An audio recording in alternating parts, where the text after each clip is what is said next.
I'm like, but $200, what can I do with $200? Well, you can't do much with $200, but if you get 100 of those, you know what I mean? That's a different equation.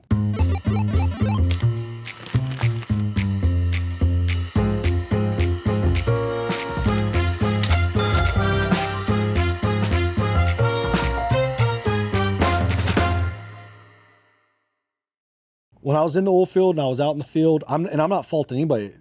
Blue collar men that leave their families, I do it. I did it. I will do it. I'm doing it now.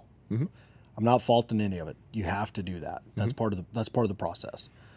But at that moment in time, I wasn't in a position where I could for a bunch of personal reasons. So it was like I had, you know what I mean, this thing that, you know, I didn't anticipate being a problem for me. And I'm talking about the child.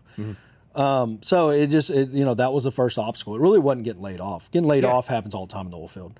It was the other issues in the personal life that were. So then as you know, humans, we adapt. We adapt. And you pivoted, and then your buddy had already done the research on something, right? When he asked me to come to a meetup. So he asked me to come to a meetup, go to a meetup, and you know, realize that there's people out there that will loan you money on real estate for just the value of the asset. Opens up on, and I'm thinking this is all great, whatever. It doesn't matter to me. I'll do this. I'll help you out. I have no problem doing that. It'll buy me the time that I need to get this personal situation in order. And then when a job calls, I'll go back to work, and that'll be it. And so that was the plan. And that's why when you were like, hey, we're going to talk about LLC formation and all that, you're going to laugh. This is crazy. So we walk out of that meeting. The next week we bought 3 houses, 2 in his name, 1 in my name. There was no LLC. He just took our cash and like didn't know how to evaluate house, didn't understand. He understood rent and ROI and expenses and, you know, depreciation. He understood all that. I knew what none of this meant. I just knew that a buddy of mine had bought a house and sold it for $70,000, and I was buying this one for $12. And if all else failed, I'd move in it. I'd sell my place and move in it, and that was it. That was my underwriting. That was like, man, this is a nice enough house. I get the dead cats out of here. It's move-in. It's move-in ready. You know what I mean? And that was it. That was every bit of analysis it did. So we bought that first house for $12,000, put $10,000 in it, sold it for $60,000 under finance. Crazy deal. Got $25,000 down. So y'all just did the math. That's 22 grand in the property. We get $25,000 down. So we pick up a little bit of money at closing. And then, this is the crazy part, we're making $215 a month on that mortgage. Right. And I'm like, well, what am I going to do with $215? You know what I mean? But what was my ROI on that, Frank? It's good because you've still got the future value money. You've got the interest rate. You got your money coming in. But how much money do I have in the deal? I put 22 in it. I got 25 down on it.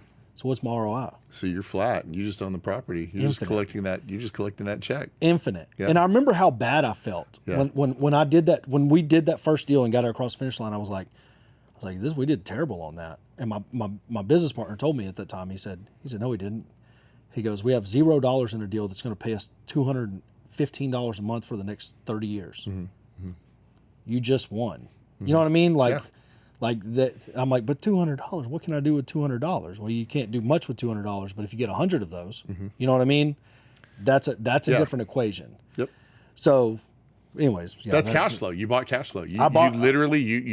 We take this money, we put it into a can, we shake the can around, and then what comes out the bottom? Right? Cash flow. Yeah, and it doesn't matter if it's a lawn mowing business, if it's a real estate deal, if it's private equity, you know, hard asset, soft asset, anything. It's all the same dynamics. And so you know, what I wanted to talk about in the first part is just getting started. Like, you were successful despite yourself in the beginning, but eventually it catches up to you. You start learning the things that you need to do because the government will come and tell you, right? It's like taxes. Yeah, but he knew, my business partner knew all that. Yeah. So that was that biggest blessing. He still does it. He trained all of our bookkeepers. Yep. He still does everything with the CPAs. We've got, I don't know how many different entities, 10, 12 different entities, you know, flowing through each other, complicated tax returns. Yeah. He does it all. I'm not good at that. Yeah. That's not my strong set. My strong set was walking into that 3-bed, 1-bath, $12,000 slab foundation home with a good roof and going, oh yeah, I'll scoop those dead cats out. I'll throw some flooring and paint in here. It's a different product. Yeah. That's my skill set. Yeah. My skill set is, you're handy. I'm handy, but I also understand the money side of the business well enough that I can go to a farmer or a rancher that saves $1 million, like literally just has $1 million sitting in the bank, and I can explain to them, hey, here's how you can be protected, loaning us that money at 12% interest only. Here's your protections. Here's your best case and worst case scenario if you want to go do that deal. Here's why real estate's a good investment. I understand it inside and out now. At the time, though, I was just somebody that was sitting on a couch that could get in a truck and go check on a contractor. And I'm good at that. Like in the oil field, that's all I did was run contractors. So, I mean, real estate's the same. It just don't go as fast. Hey, thanks for watching The Merge. We've got a ton more stuff for you to watch on YouTube, on Instagram, on TikTok, everywhere. Check us out.